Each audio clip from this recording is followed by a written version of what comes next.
Pamana ng malayang pamamahayan, sandigan ng bayan. JFBC, salamin ng katotohanan, lingkod ng sambayanan. Mula sa Pantug Roas Isabela, 1124 kHz sa talapitan ng inyong paradyo.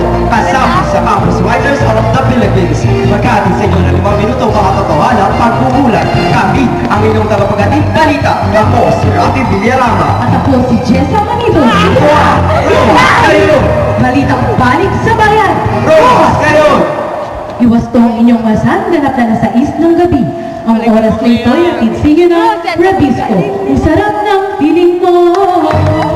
Sa ulo ng mga tampok na balita.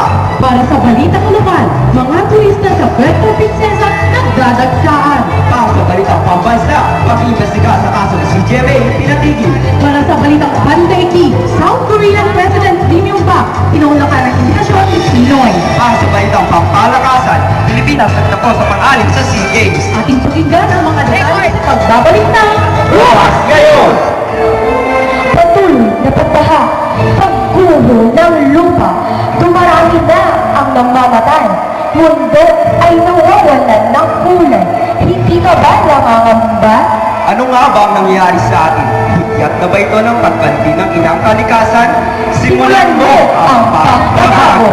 Mag-iisa sa mga programang pagtatanim ng puno. Isang paalala mula sa DENR at ng bilang ito. Nagbabalik ang Roas ngayon! Dumako tayo sa detalye ng mga balita. mga turista sa Puerto Princesa nagdadagsaan. Para sa detalye, narito si Joshua Maguay. Dumarami ang mga turista bumibisita sa Puerto Princesa Underground Resort na kasalukuyang pasyal sa Loose 7 Wonders of Nature. Ayon kay City Mayor Edward Hatchador, umabot sa maigit kumulang 400,000 turista ang dumagsaan noong nakaraang taon. Inaasahan naman ang gibel na ngayong taon ay higit sa 500,000 ang mga turistang bibisita. Inasasalamatan naman ni Hagibel ng Philippine Airlines President at Chief Operating Officer Jaime Bautista sa kanilang pagsuporta sa pagdami ng mga turista. Ako si Joshua Magaray, lingkod ng sambayanan. Mag-iimbestiga sa kaso ni CJMA pinatigil. Para sa detalye, narito si Carlo Garcia. Hiniling si dating First Gentleman Mike Arroyo sa Korte Suprema na pansamantalang itigil ng DOJ at COMELEC ang kanilang pag-iimbestiga sa kanyang asawa na si Congresswoman Dora Macapagal Arroyo.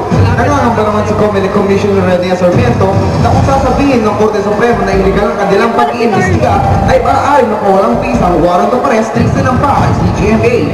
Kasalukuyan namang nasa ospital ang dating Pangulo para sa pagpapatuloy ng kanyang medikasyon.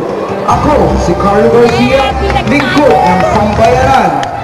South Korean President Lee Myung-bak pinaulakan ng imbitasyon ni Pinoy. Para sa detalye, narito si Haynes Bruno.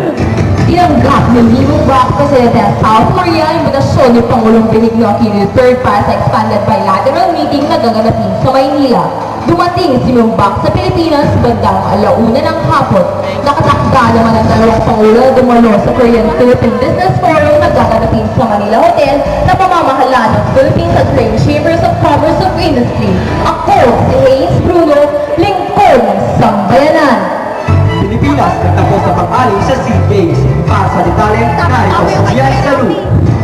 Sumadlak pa rin sa ika-6 na pwesto ang Pilipinas sa huling medal tali ng 26 Southeast Asian Games na ginanap sa Jakarta, Indonesia, kahit pa nadagdagan ang mga gintong medalyang nasungkit nito. Sa huling araw ng kalaro, siyang nagintong medalyang idinagdag ng mga atletang Pilipino. Sa kabuuan, naggamit ang Pilipinas ng 36 na gintong medalya, 56 na pilak na medalya at 37 tansong medalya. Hindi man nakamit ang hinahangad na 70 gintong medalya, karangalan pa nito sa ating bansa.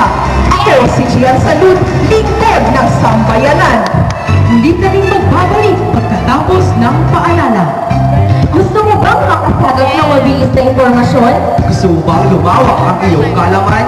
Digital literacy. Gustong paggamit ng mga bagong teknolohiya. Digital literacy. Mas produktibong mamamayan, mas maunlad na bayan. Hatid sa inyo ng development communication at nakipilang ito. Muli nating balikan ang ulo ng mga tampok na balita. Mga turista sa Puerto Princesa nagdadagsaan. Mag-iimbestiga sa kaso ni CJMA pinatigil. South Korean President Lee Myung-bak pinaulakan ng imbitasyon ni Pinoy. Pilipinas nagtapos sa pang-anim sa SEA Games. Inyong napakinggan ang mga mainit na balita sa araw na ito. Ako si Rafi Villarama. At ako si Jess Manigo. Ito Ito ang Roas Ngayon!